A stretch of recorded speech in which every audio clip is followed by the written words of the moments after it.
It's Divas That Care Radio. Stories, strategies, and ideas to inspire positive change. Welcome to Divas That Care, a network of women committed to making our world a better place for everyone. This is a global movement for women, by women, engaged in a collaborative effort to create a better world for future generations. To find out more about the movement, visit divasthatcare.com after the show. Right now, though, stay tuned for another jolt of inspiration. Hello to all. Welcome to Divas That Care Network. I am Joyce Benning, and I will be your host for this invigorating, robust lifestyle show. I am just so excited today because I have with me my returning diva, Beth Lauren Parrish, and her and I are going to chat about calm is a superpower. And before we start this chat, I would just like to thank each one of our listeners that have tuned in live today and the ones that will be listening to the recording on the podcast. I am just so very grateful and thankful for each and every one of you. Beth, could you please introduce yourself to our listeners today? Of course. Thank you so much, Joyce. I'm Beth Lauren Parrish, and my business is called Inspired Riding. I'm a remote coach, certified riding instructor, and rapid transformational therapy practitioner, which is a unique form of hypnotherapy. I encourage all of my clients to trust their intuition, listen to their horses, so they can have the best co-creative dances with their horses from the ground or on their backs. Oh, how beautiful. How beautiful. And how I love that, to trust your intuition and have that co-creative dance with your horse. Oh, that is just beautiful.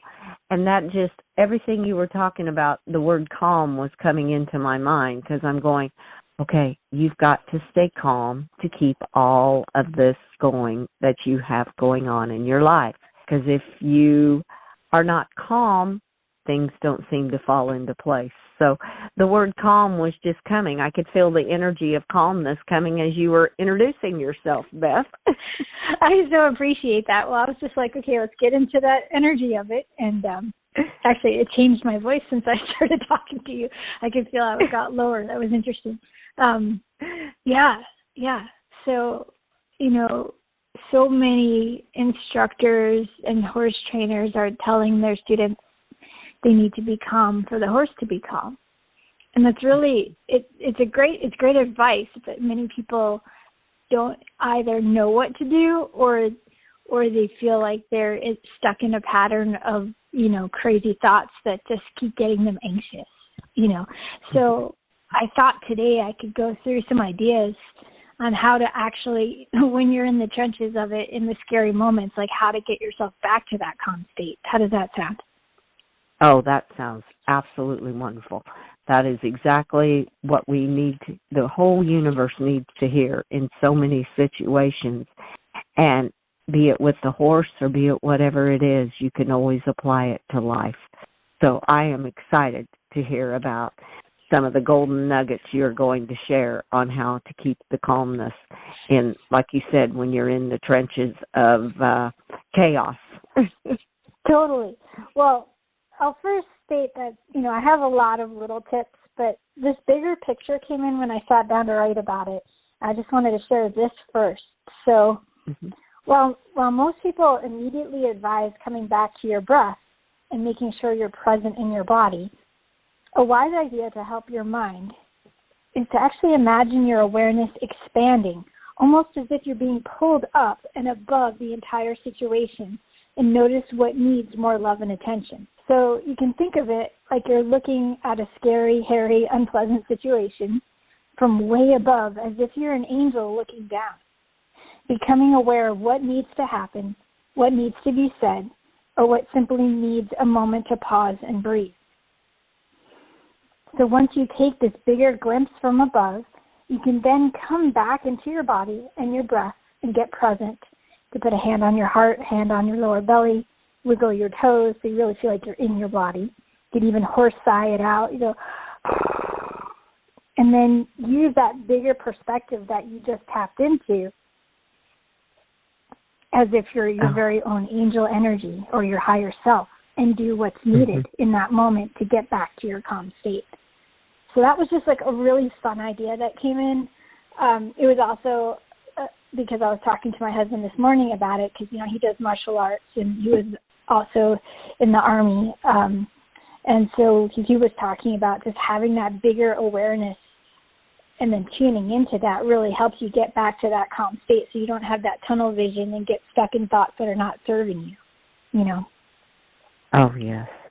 Oh, I love that. To me, that is so true, because just rise above whatever situation and just look at it like you said, like you're on top of it, and look how you can come with it with love.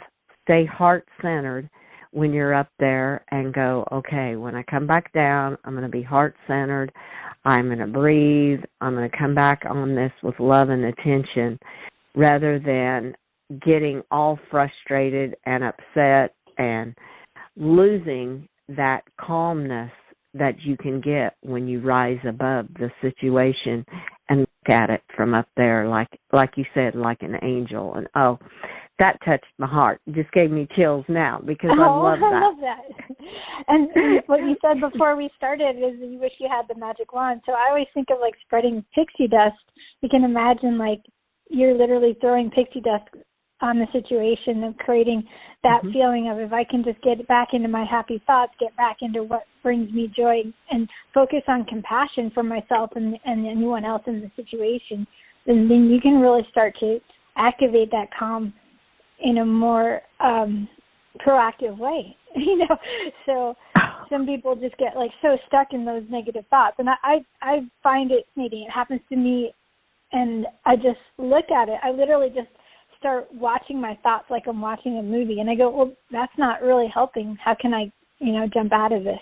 And so I start immediately, of course, going back to gratitude, like, oh, I'm so grateful I'm alive right now. I can think these things. And it's kind of like, all right, that's one way to jump out of it.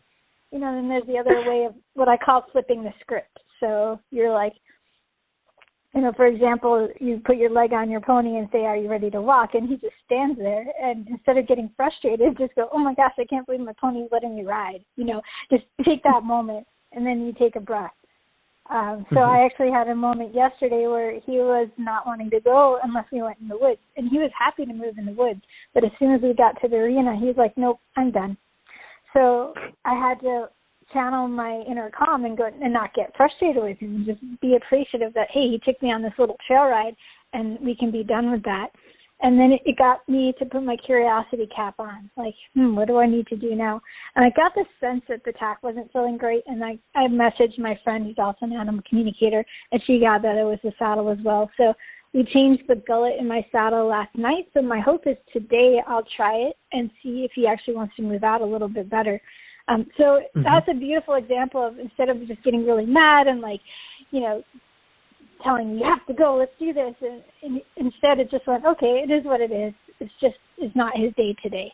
And that helps you stay calm, and it helps you in relationships in general, because if you were to get frustrated every time something didn't go your way, it's not a pleasant thing. Right. Oh, how very true. And I love that, because the example you gave, rather than getting frustrated and upset, you're staying calm, and you're looking at a reason why he did not want to go into the arena, rather than, oh, we have to do this. This is my agenda, and we have to stick to it. Rather, let that agenda go, like my horses say, come with no agenda, and just find the reason why he was reacting the way he was and not wanting to go into the arena. I love that. To me, that's the calmness and being connected to the situation to figure out what is happening. You rose above it is how I see it, and looked down and said, okay, there has to be a problem why he's not wanting to go in the arena.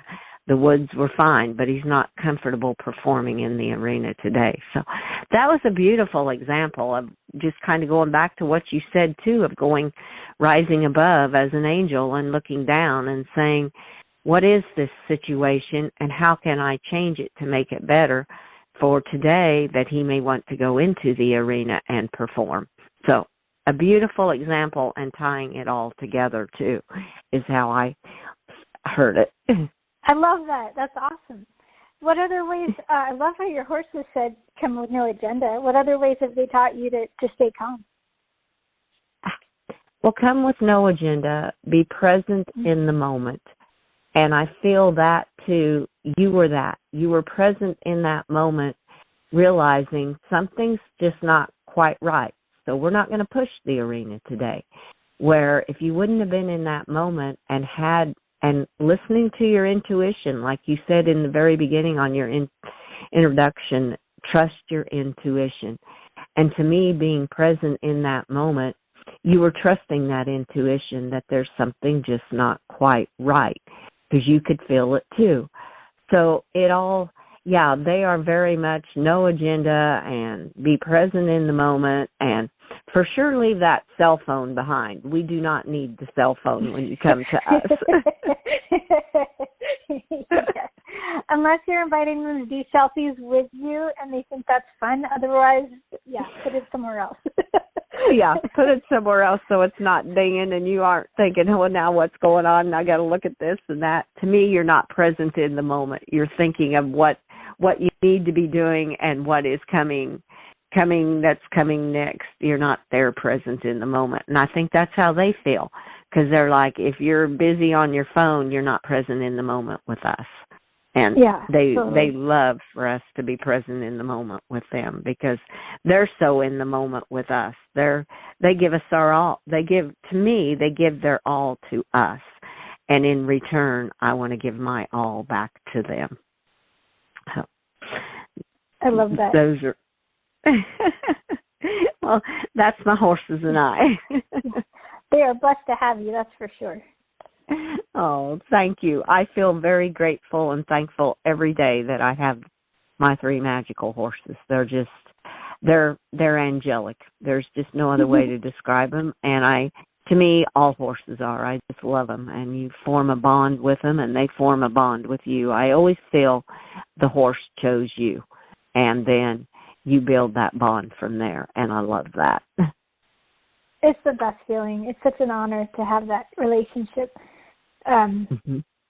Yeah, so I was just at a clinic this past month. It was really amazing, and one of the topics that came up was, of course, when your horse gets spooky, what is the main thing most riders do is that they clamp up and then they pull up on the reins, right? So if you want to create a calm feeling, you have to get calm, meaning you have to let your reins go all the way down to the buckle. If you have a buckle on the your reins, just completely loose, basically. And then you just have to gently guide with your legs and with your mind and your heart and say, listen, we're cool, we're fine, you're safe, I promise. That's one of my mantras, you're safe, I promise. I say that out loud, so I'm saying it to my pony, but I'm also saying it to myself. So it's like, we're good. And then as soon as you show them that you're relaxing the reins, you're taking away that feeling of being trapped. Because if they're nervous about something and then they feel you're trapping them, they're just going to get worse. And then the spook is almost inevitable or some kind of unwanted feeling underneath you. So it's an interesting thing. So the more you can retrain yourself, like even if you need to just visualize it ahead of time, like feel your horse start to look and the head comes up and the ears start to prick, you have to breathe, say you're safe, I promise, and give with the reins. So anytime you feel like you want to pull, just do the opposite and give. And and start to practice that more in your mind so it becomes like a default. And then you're going to really see a difference in your horse, because they're going to go, oh, you're not like jamming on my mouth every time I get scared. That's wonderful. Yeah, it's a little things, but they really add up. Yes, they do. Oh, they do it. Oh, that just brought a thought to my mind, because just the other evening I was riding, and my mare, she is a little spooky of things, and we just come in the driveway and somebody on a bicycle went down the road. And I mean, immediately she had to spin around like, what is that? And I'm like, It's just a bicycle, girl. It's okay. And she immediately was like, oh, that's all it is. Okay, no big deal. And she was calm. so yes, your calmness, and yeah, I always ride her with a loose rein because she does not like tight reins whatsoever. She wants to be able to feel that freedom, and I'm like, well, I wouldn't want somebody in my mouth all the time, so I'm like, I can understand that. But it is so true when you have that calmness, when they do scare or spook from something, they immediately, it's like, oh, okay, you can almost feel their body just relieve, like, oh, you're not spooked about it, so, okay, it's good, we're all okay. And that was an example that immediately came to my mind when you said that about them spooking or scaring, because it just happened the other night, and she just was like, oh, no problem, we got this. I love that. And I love that you actually said it out loud. Oh, it's just a bicycle. And that's exactly what I do. I say out loud, oh, yeah, I see that person's walking down. Good job noticing. We're cool. It's totally fine. They're safe there. We're safe here. And I just like verbalize it all. And then he's like, oh, I guess we're okay. And then we just carry on. Yep. Yep. Yeah. So saying it out loud helps you stay congruent, from the inside to the outside, but it also helps calm you, and then you're still breathing because you're talking. So that's always a bonus. That's a plus. Yeah. So yeah, coming back to breathing to do the calm state tips, box breathing is one of my favorites. People usually say breathe in for 4, hold for 4, breathe out for 4, hold for 4. I've actually found 5 seconds is a little better. I don't know. It's just a preference, but it's definitely, it really works because I have one of those garments that I wear. It looks like a watch, and my heart rate actually slows down when I start to do several cycles of that breathing. It's amazing. So if you just practice that a little bit, I've even encouraged people to try it while they're riding, as long as they feel safe, and to even create like a box in the arena or wherever they're moving, create square turns to like play around with the timing of it as you're breathing and holding. That gets a little more complicated, of course, but it's also a really fun experiment. I'm always all about creative ways to play around with different ideas with your horse and your own calm state. Mm-hmm. And then, of course, getting into appreciation avalanche, like say you're stuck in traffic and you're like, oh my gosh, I can't believe I've been sitting here for 10 minutes and not moving. Instead of focusing on that, just be like, oh my gosh, I have a car. I have enough gas to get me home. I'm so excited I'll be home at some point today. It's just like shift your energy as best you can and make it as humorous as possible so you get yourself out of that like stuck feeling. The more you can laugh and breathe, the better everything is going to get, and then that calm state can just wash over you. Putting on music that you love always is a great idea. I found just chanting Om like that really. I've even done it while I've ridden Indy, who was very sensitive, and he was like always like in that anxious state, and I'd have to I'd talk him through the entire ride basically. So I started chanting instead, and he actually really liked it. So it's something to play with for sure. Doing meditation, like just sitting and getting quiet, and then just observing your thoughts and just focusing on your breath, or a simple guided meditation. I've got a ton of those on my YouTube channel now. Those are always fun to do. The 10-day visualization is now a playlist on my YouTube, so anyone can just go and pick it up and listen. And they're all like 4 minutes each, so they're very doable. And then just like noticing what you're consuming. So noticing, like, are you watching too much news that's making you feel horrible? Are you reading too many comments that people are like bashing each other? So what is your mind consuming? And then what are you actually eating and drinking? If you're eating a lot of processed food and drinking a lot of sugary drinks, like all of that's going to contribute to you becoming more anxious. So the more you can eliminate and focus on clean living, you're going to have so much easier time getting back to that calm state. So even if it's just like one thing at a time, eliminating something bad and then adding one thing at a time, something good each week, after a few months, you're going to have a whole new life in front of you. So if you keep it like that small, like just start to do little things to shift your life.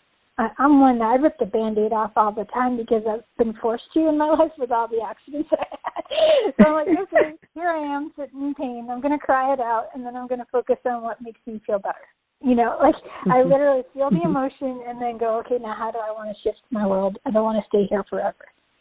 And that's just, I've been really blessed that way, and that my mindset's always been like that. Like I will never let myself stay down for too long. So that's what I encourage people to do. It's like, yeah, feel that stuck feeling. Like literally just get yourself like filled up with the anger, filled up with the sadness, filled up with whatever you need to feel it until you just don't need to feel it anymore. And even if you have to go out and just like shake your whole body so you feel like you can shake it out, that's always a useful way to like bring yourself back to calm state. And then when you're outside, kick off your shoes and socks, get your feet on the ground, send love to the earth, and let the earth give you love back, and that'll really help get yourself grounded and connected to the earth and back to your purpose again. So that was a lot. Figure that out. Yeah. Oh, I loved it. I loved how you start about getting into that grateful mode, getting into gratitude, because gratitude truly changes an attitude. And I love that. That was one of your first things. And being quiet. And something I do a lot of times is I'll hum. Like you said, you'll do a chant or do different things, and I'll just kind of be outside and just humming away. And I'm like, sometimes it just kind of relieves that built-up stress inside of me is how it works. Or just going out in nature and listening to the birds. Whatever it is that helps you to relieve that is one of the keys. And grounding, oh my goodness, is that ever so crucial, is just being outside on the earth and just letting Mother Earth ground you and receive that maybe that negative energy that you need to release, or the frustrations for the day, or like you said, just release it. If you need to get a good cry in, go cry. There's nothing bad about that. You're releasing a lot of things. I've heard once, and I truly believe it, strong women cry, and I'm like, boy, is that the truth. Yeah. And I mean, it's just a way to release different kind of emotions inside of us. And you talked about the foods we eat, the drinks we drink. It's all so true. It all has an effect on our whole body, on our emotions, our well-being, our minds, our spirits, our souls, everything. Everything to me is intertwined and affects one another on what we do. And so being alert to what you're doing in all ways will help keep that calmness for you. And then when you need to release some of the negativity, release it. Just go. For me, it's going outside, just being out in Mother Earth and nature and the birds and my horses, and just taking it all in. And I'm like, oh, it's so beautiful out here. I'm like, okay, now what was I irritated about, or what was the problem? And it's like, it's gone away. But those were some of the pointers I heard. Thank you. I'm so glad you like that. And it's so true. Going outside, I think, is one of my most favorite parts. And when you talk about grounding and getting your feet on the earth, if you're not able to take your shoes and socks off, if your horse is barefoot, go place your hand on their shoulder, and then you're going to get the same effect. So you're going to have the connection of the horse's energy field and connected to the earth at the same time. And that's like double bonus. And just hanging out with them with no agenda. Although recently I've gotten to where I can't just sit down anymore next to my horses. If I want to sit near them, I have to be on the other side of the fence, because I have now become, my new job title is pony scratching human. I scratch. I have like, he comes to me and he shows me specifically where he needs me to scratch. He'll lift his back leg, he'll bite one little spot on his leg and go, here, scratch this. I'm like, okay. And then I scratch, and then he's like, okay, now scratch here. Like, he literally shows me every spot he needs to be scratched. And I'm like, this is awesome, but can we just hang out? No, you need to keep scratching. Whereas Indy's totally cool with cuddles and just standing next to each other, and he'll just like play with my hair gently and just breathe into my ear, and it's just gorgeous. Pepper will do that, and then he'll do the tiniest little nip on my back to like give me a little bit of a scratch, and then say, okay, back to work, Mom. You know. So we've developed this thing. It's hilarious, and I don't mind at all. I mean, I think about, how hard it is that they don't have hands and they're trying to scratch their body.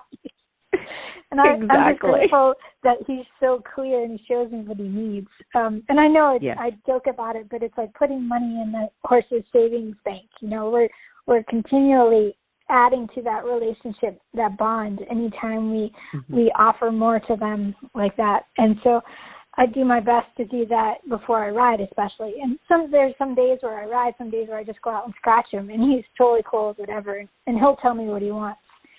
And that's the best thing. And that helps me stay calm because I know we have that clear connection. Yes. And it helps him stay calm, too, because he knows he has that connection with you. And that it just goes both ways. It just keeps you both calm and enjoying each other, being with each other, being present in the moment. You know what he needs, and he knows what you need. And I love that. That was a beautiful example. Well, Beth, you are so welcome. You and I could talk and talk and talk about this. There's no doubt about it. To me, we've just barely touched just on a few tips and golden nuggets that you've shared with our listeners today, and I've loved every one of them. And as this show has gone so quickly again, and as we come to a close, would you please share with our listeners how they may connect with you when they hear this podcast and go, I need to connect with Beth. She is just the one I've been looking for. What is the best ways that they can connect with you? Oh, thank you. Well, they can simply go to my website, inspiredriding.com, and check out all the offers I have, and I have a lot of free things as well. So they can just click on the menu and have a look there, and then go all the way to the very bottom of the homepage, and there's more resources. They can even read my blog posts and connect with me on Facebook, Instagram, and YouTube. Those are my three main ones. Yeah. Oh, wow. So many ways to connect. And I know you talked about on your YouTube channel, you have lots of short guided meditations. So that is perfect. Oh, I love that. Thank you so much for sharing how to connect with you. That was beautiful, Beth. Thank you so much. I always appreciate being on your show, Joyce. You're just a joy to talk to. Oh, well, thank you so much for those kind words, because I love having you on my show. It's just, I always look forward to it, and I'm excited, and we always have such a good chat. So I want to wish you and your horses a very magical day. Oh, thank you. You too. And may the horse be with you always. Oh, thank you so much. Thank you so much, Beth. And I would like to thank all of our listeners for listening to this incredible show with our absolutely amazing diva, Beth Lauren Parrish. And be sure and tune in June when she will be back sharing more of her knowledge with all of us. Please share this show with your family and friends. Check out all the other hosts and their shows on divasthatcare.com. And remember, when you start to get excited or start to get where you need to calm down, remember what Beth said in the very beginning. Go above like an angel and look down on the situation and come back with that love and attention that comes straight from your heart. And be sure and look at gratitude also, how that will help to make it all look so much calmer. And all of you have an absolutely magical day. Be kind to all.